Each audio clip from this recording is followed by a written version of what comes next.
गुढीपाडव्यानिमित्त ठाण्यामध्ये विविध कला संस्कृती दर्शन घडवणारी भव्य अशी रॅली निघालेली आपल्यासोबत बोलण्यासाठी उपमुख्यमंत्री एकनाथ शिंदे सर आहेत। सर, भव्य दिवस रॅली निघाली, विविध कला संस्कृती दर्शन होते। गुढीपाडवा आणि नवीन वर्षाच्या हिंदू नववर्षाच्या मी तमाम महाराष्ट्रातल्या जनतेला मनापासून शुभेच्छा देतो। हे नवीन वर्ष सर्वांना सुखाचं, समृद्धीचं, आनंदाचं आणि आरोग्याचं जावो अशा शुभेच्छा देतो। खरं म्हणजे ही शोभायात्रा कोपिनेश्वर मंदिर ट्रस्टच्या वतीने गेले 25 वर्ष हे रौप्य महोत्सवी वर्ष आहे आणि या रौप्य महोत्सवी वर्षामध्ये आता लहान मुलांपासून आबालवृद्धांपर्यंत अगदी लाडके बहीण, लाडके भाऊ, लाडके ज्येष्ठ सगळे यामध्ये सहभागी झालेले आहेत।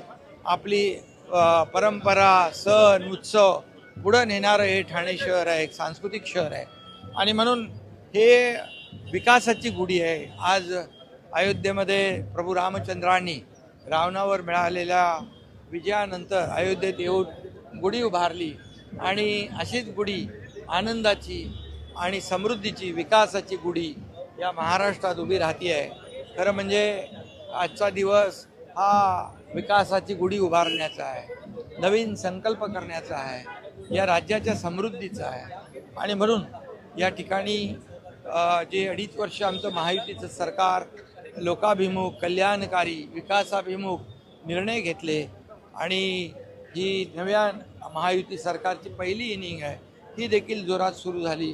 देवेंद्रजी, मी, अजितदादा अशी आमची एक टीम काम करते आणि म्हणून आमचा अजेंडा एकच आहे, विकासाचा अजेंडा आहे, समृद्धीचा अजेंडा आहे आणि म्हणून समृद्धीच्या गाडीत बसून विकासाची गुढी उभारण्याचा अजेंडा आहे।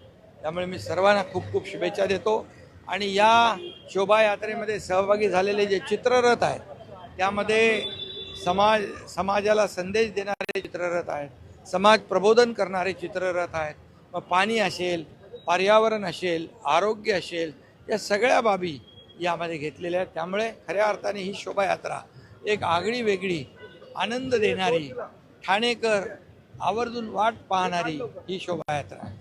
नक्कीच राज्याच्या जनतेसाठी काय निश्चय असणार आहे? कारण का शेतकरी असतील, कर्मचारी वर्ग असेल, नवीन वर्ष आहे, हिंदू नववर्ष आहे, काय निश्चय असणार आहे किंवा काय प्लॅनिंग आहे? नवीन वर्षात आमच्या लाडक्या बहिणी, लाडके भाऊ, लाडके शेतकरी, लाडके ज्येष्ठ आणि त्याचबरोबर या महाराष्ट्राचा विकास आणि समृद्धी खऱ्या अर्थाने या ठिकाणी वेगाने पुढे जाईल आणि विकासाची जी गुढी आहे या महाराष्ट्रामध्ये विकासाची गुढी उभी राहील आणि सर्वसामान्यांना त्याचा फायदा होईल। आमचं सरकार सर्वसामान्य जनतेचं सरकार आहे म्हणून 2.5 वर्ष जे आम्ही काम केलं त्याची सर्वसामान्य जनतेने पोचपावती विधानसभेच्या निवडणुकीत दिलेली आहे।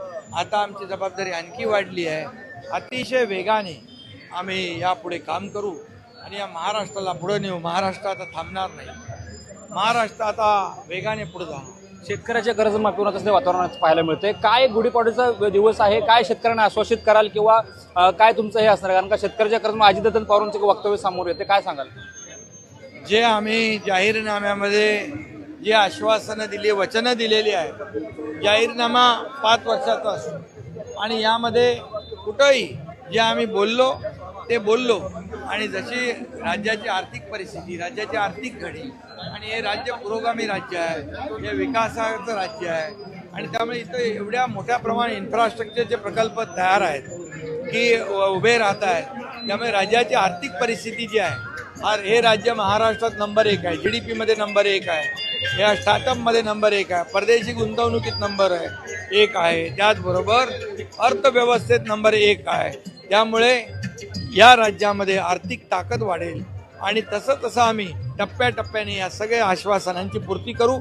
प्रिंटिंग मिस्टेक आम्ही म्हणणार नाही, जे इतर राज्यामध्ये काँग्रेसने, महाविकास आघाडीने केलं ते या राज्यात होणार नाही, पण टप्प्याटप्प्याने आम्ही जे काही आश्वासन दिले त्याची पूर्तता आम्ही करणार। नक्कीच टप्प्याटप्प्यानं जी काही आश्वासनं दिलेली आहेत ती पूर्ण करू असं उपमुख्यमंत्री एकनाथ शिंदे यांच्या वतीनं सांगण्यात आलेलं आहे।